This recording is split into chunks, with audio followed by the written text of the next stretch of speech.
j'espère que vous allez bien. Je vous retrouve aujourd'hui pour une nouvelle recette vegan asiatique. Je suis désolée si vous entendez la tondeuse. Je me suis mis le plus loin possible. En fait, il coupe l'herbe dans le jardin devant ma cuisine, donc je me suis mis voilà, un peu plus loin. Donc je vais faire une intro super rapide. Aujourd'hui, comme vous voyez dans le titre, je vous propose une version vegan de cette fameuse recette super connue de la cuisine asiatique, le poulet à la sauce aigre douce, pour vous montrer qu'on peut se régaler de ce plat incroyable, sucré, salé, un petit peu acidulé, sans tuer des animaux, en protégeant nos poulets et à la place en utilisant les magnifiques, les incroyables aiguillettes végétales de chez Apivore. Donc vous allez voir comment j'utilise ce produit, vous allez voir à quel point ce plat est simple et rapide, c'est vraiment un stir fry de légumes avec une sauce qui est méga facile à faire et incroyablement bon. Donc je vous laisse tout de suite découvrir ma recette et n'oubliez pas, si ça vous a plu à la fin, de mettre un petit pouce bleu.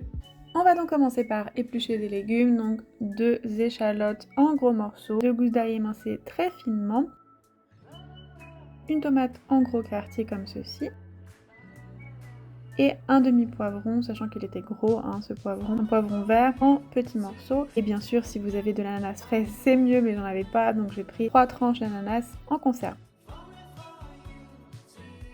Ensuite, on va faire chauffer dans une casserole ou dans un wok une cuillère à soupe d'huile neutre dans laquelle on va faire revenir pendant 1 minute sur feu fort les échalotes ou les oignons si vous n'avez pas et l'ail, jusqu'à ce qu'ils soient colorés. Puis on va ajouter nos aiguillettes végétales de chez Apivore, que j'ai coupées d'ailleurs un peu en morceaux parce que c'était un peu trop grosses. Et on va les faire revenir 2 minutes environ jusqu'à ce qu'elles soient un peu grillées comme ceci.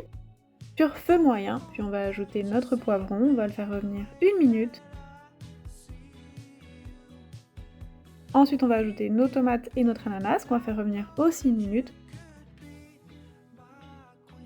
Puis, il ne reste plus qu'à faire la sauce. Donc, on va mélanger 4 cuillères à soupe de ketchup, 3 cuillères à soupe de vinaigre de riz ou de vinaigre blanc,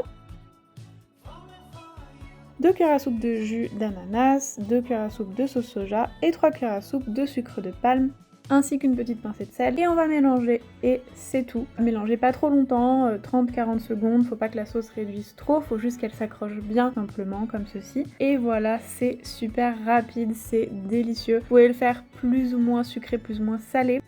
Et vous le servez avec du riz ou sur du riz et avec des graines de sésame pour faire joli.